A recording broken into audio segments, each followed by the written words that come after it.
Hello, and welcome to Chatting, a podcast where people chat about how they learn and use English. My name is Sam, I'm a CELTA teacher and a performer, and I have a particular interest in pronunciation and expression. In each episode, non-native and native speakers will chat about their experiences with English, share their advice, and, at the end, I'll give some pronunciation tips for you to take away and practice. So, ready? Let's get chatting.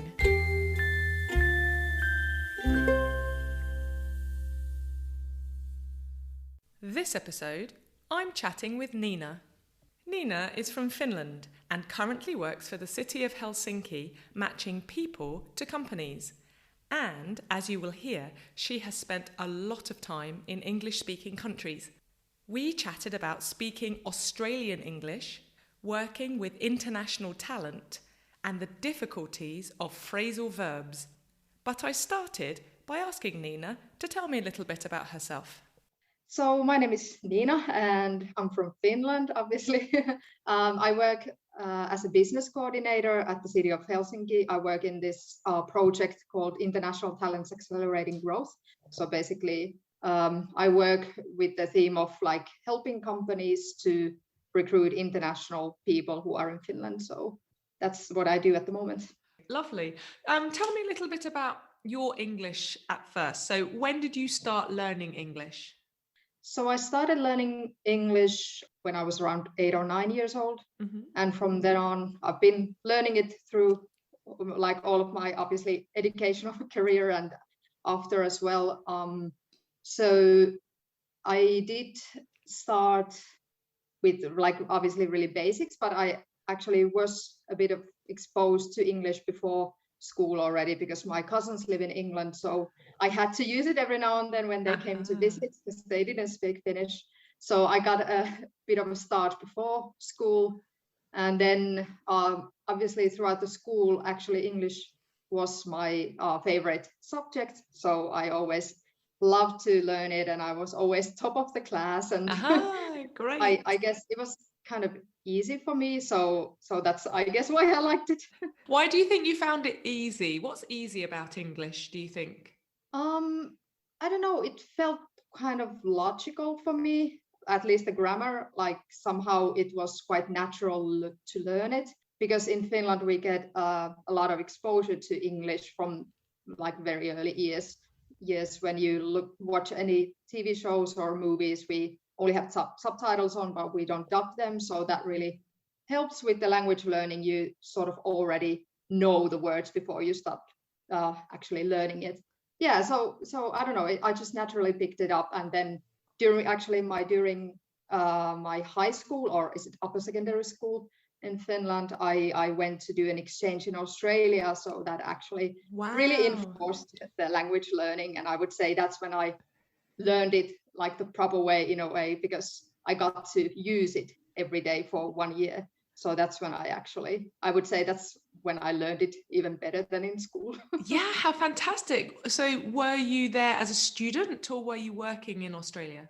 Yeah, I was a student. So I was 17 years old and I did like the final year of high school there, took part in the year 12 classes there with all the rest of the students. And that was really exciting.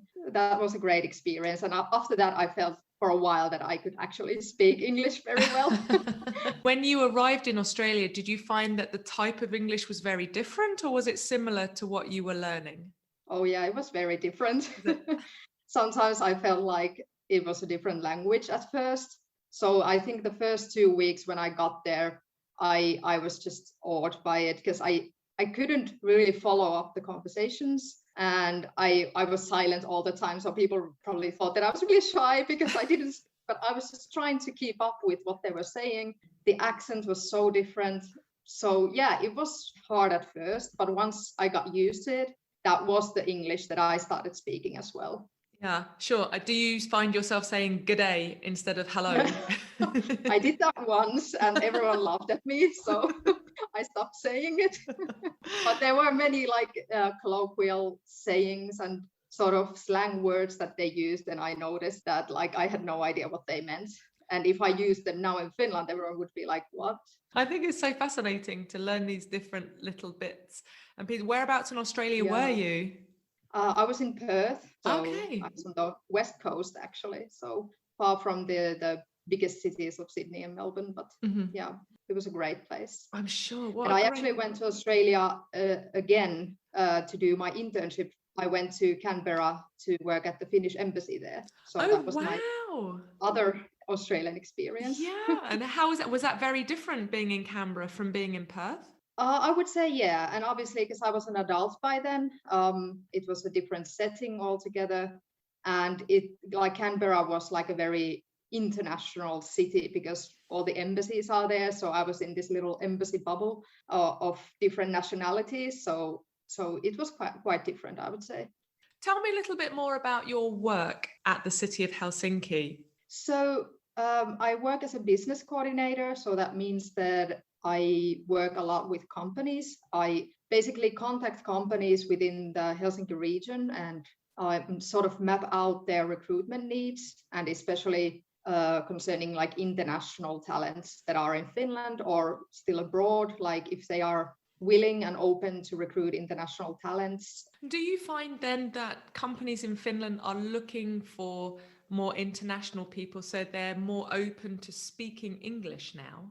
Definitely a lot has changed for like in the past 5 years even, I would say. So yes, more and more companies are open to English-speaking candidates and English-speaking employees.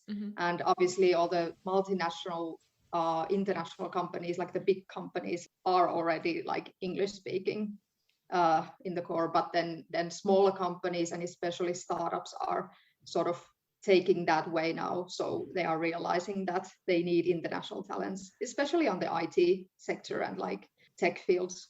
It's interesting because obviously you have then contact with people from different places around the world, all speaking English. Do you notice if there are big differences in the type of English people speak? Definitely, yeah, there is. And I do talk a lot with like job seekers that are from different countries and have come to Finland, and then they apply for jobs here in English. So I do talk with them every now and then, mostly in writing, but sometimes also like in meetings and so on.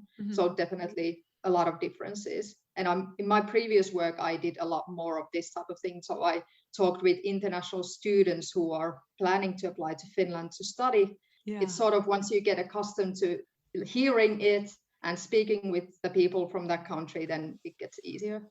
Absolutely. Tell me, what about your own English then? What would you improve about your own English if you had time to take English lessons? I probably would improve all aspects of it. Oh, really? No. But I would probably, most of all, I would want to improve my vocabulary. Okay. Because sometimes I feel like I use quite like, in a way, easy English. So I would like to get more variation in the vocabulary that I use. So learning to use like different expressions and synonyms to some words so that it would become like richer. Then like, for example, I would like to learn to use like phrasal verbs a lot more. That's one thing I was thinking before I came to talk with you, like what's the most difficult thing for me? And I feel like I struggle with phrasal verbs. They are really difficult because there are so many of them, and you sort of have to learn them by heart. It's not always logical how you put up the verb and the preposition together. Yeah, no, it's a really interesting one. Are there any particular phrasal verbs that you are happy using, or is it just sort of all of them you think, no, thank you, I won't try? Sure, of course, like very common ones are easy to use because I don't even think about them, like watch out or look it up, or but like very common ones that you use in everyday life. But then there are those, I wouldn't say more rare ones, but the ones that I hear more native speakers using. Yeah. Okay. So I think that like using them makes you sound more native, and that's why I would like to learn them. Do you think it's important to sound more native, or is it okay to be a non-native speaker? Well, I've been thinking about this, and for a long time I wanted to sound like a native speaker. Like I tried to speak like with a British accent, and obviously when I was in Australia, I was trying to speak Australian English.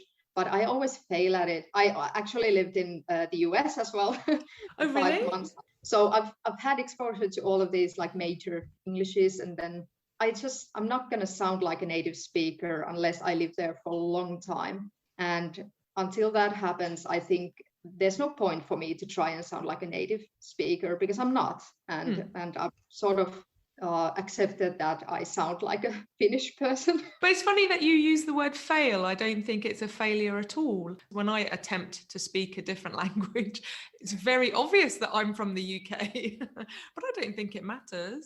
Yeah, I guess it doesn't matter. I did study like English philology in university, Okay. and we were taking these phonology courses, and they were native speakers who were teaching us, and they were sort of really strict, like how we pronounce things. And I remember like one particular one that they said that they always know that it's a Finnish speaker when they say "o" sound like "o."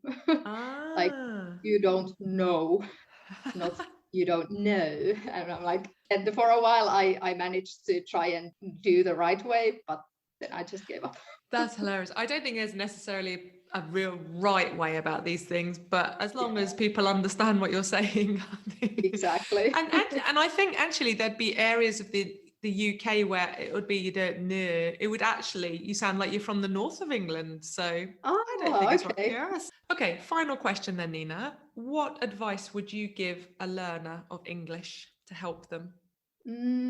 I would tell them obviously to watch TV shows and movies in English. If you're struggling with no subtitles, then maybe use like English subtitles. That usually helps me, at least. For example, to follow different accents so that it's not too stressful to follow the lines. And then, at least for me, like expanding my vocabulary has been easier when I read English books. So like English literature really helps in, like, you don't have to check every word from the dictionary, but it really sort of gives you words that you never use in your everyday language. So I find that really helpful.